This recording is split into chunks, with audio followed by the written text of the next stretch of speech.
Hai Sobat Lestari, kembali lagi bersama aku Nasya Natasha. Dan di video kali ini aku akan menjelaskan sedikitnya tentang berbagai macam teori terbentuknya alam semesta dan bumi.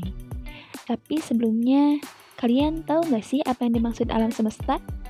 Yuk kita simak dulu penjelasannya. Alam semesta adalah tempat yang sangat besar dan luas. Rumah bagi bumi, tata surya, galaksi, hingga benda langit lainnya. Alam semesta juga merupakan ruang di mana di dalamnya terdapat kehidupan biotik maupun abiotik serta segala macam peristiwa alam yang dapat diungkapkan maupun tidak. Nah, setelah mengetahui pengertian dari alam semesta, yuk kita jelajahi bagaimana sih alam semesta dan bumi bisa terbentuk. Yang pertama ada The Big Bang Theory. Pembentukan alam semesta terjadi sekitar 13.700 miliar tahun yang lalu. Menurut teori ini, pada saat itu galaksi-galaksi saling berdekatan satu sama lain. Galaksi-galaksi ini berasal dari massa tunggal yang menyimpan suhu dan energi yang sangat besar. Hal ini menimbulkan ledakan yang maha dahsyat hingga menghancurkan massa tunggal tersebut. Akibat ledakan tersebut, banyak materi yang bertebaran ke segala penjuru alam semesta dalam bentuk serpihan. Intinya, menurut Big Bang Theory, alam semesta terbentuk karena adanya ledakan galaksi yang maha dahsyat. Yang kedua ada Steady State Theory.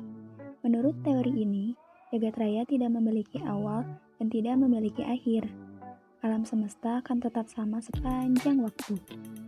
Katanya, alam semesta tidak terbatas dalam waktu dan memiliki kondisi yang sama dengan sebelumnya dan sekarang. Teori ini banyak memiliki celah kekurangan. Contohnya ketika teori ini berbicara jika alam semesta ini tidak akan berubah. Namun, ada bukti bahwa alam semesta berkembang dan berbagai bintang baru bermunculan. Yang ketiga ada Oscillation Theory atau teori mengembang dan memapat. Jagat raya pada awalnya terbentuk karena adanya suatu siklus materi yang diawali oleh massa yang mengembang yang disebabkan reaksi inti hidrogen. Akibatnya, terbentuklah galaksi-galaksi yang diperkirakan sudah berlangsung sekitar 30 miliar tahun. Namun, galaksi-galaksi tersebut lama-kelamaan meredup, kemudian memapat yang didahului dengan keluarnya pancaran panas. Peristiwa mengembang dan memapat berlangsung terus-menerus. Yang keempat, ada Plasma Universe atau teori Electric Universe. Dalam teori ini, gravitasi disingkirkan. Dan terfokus utama dalam teori ini adalah plasma dan elektromagnetisme. Plasma dianggap sebagai bagian penting dari peristiwa kosmologi dan alam semesta itu sendiri. Teori ini menjelaskan bahwa arus listrik mengalir dalam bentuk filamen plasma dan daya galaksi. Arus tersebut mengalir menuju bintang-bintang dan memberikan kekuatan untuk memancar, sekaligus mendorong pembentukan planet-planet.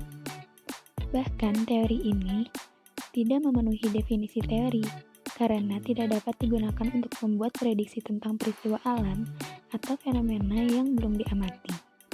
Yang kelima ada teori alam simulasi. Teori ini baru-baru saja muncul.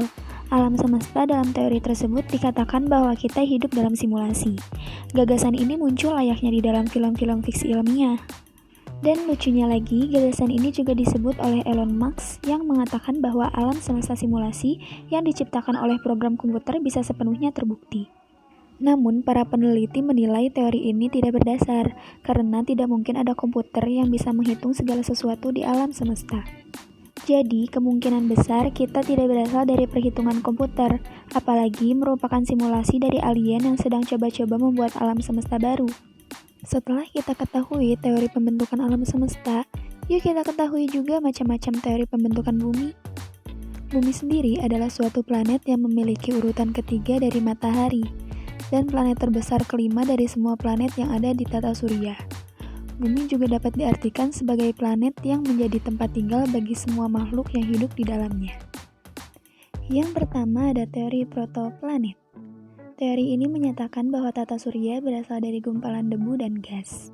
Gumpalan debu dan gas ini kemudian memadat sehingga membentuk sebuah gumpalan bola.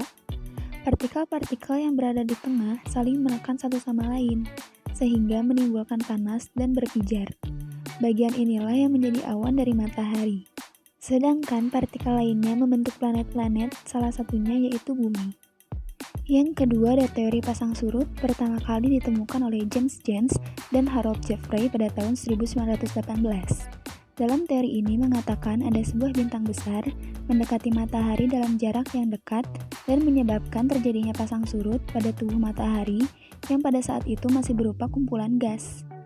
Proses pembentukan planet terjadi ketika bintang tersebut mendekat matahari yang mengakibatkan gelombang raksasa pada tubuh matahari yang disebabkan oleh gaya tarik bintang. Gelombang yang membentuk lidah pijar akan mengalami perapatan gas hingga terpecah menjadi planet-planet. Yang ketiga ada teori planetesimal. Dalam teori ini menyatakan bahwa matahari sudah ada sejak awal, hingga pada suatu titik ada bintang lain yang berukuran hampir sama melintas dekat dengan matahari yang mengakibatkan daya tarik pasang pada matahari. Akibat dari adanya daya tarik tersebut, mengakibatkan beberapa materi dari matahari terlepas dan bertebaran pada orbitnya. Material inilah yang nantinya menjadi planet-planet yang mengitari matahari, salah satunya adalah bumi. Dan yang keempat ada teori nebula. Teori ini pertama kali dicetuskan oleh Immanuel Kant pada tahun 1753 yang kemudian disempurnakan oleh Laplace pada tahun 1796. Sehingga teori ini juga dikenal dengan teori Kant-Laplace. Dalam teori ini memaparkan bahwa langit dan tata surya berawal dari nebula atau kabut yang di dalam kabut tersebut terdapat gas hidrogen. Gaya tarik-menarik antar gas membentuk kumpulan kabut yang sangat besar dan berputar-putar sangat cepat.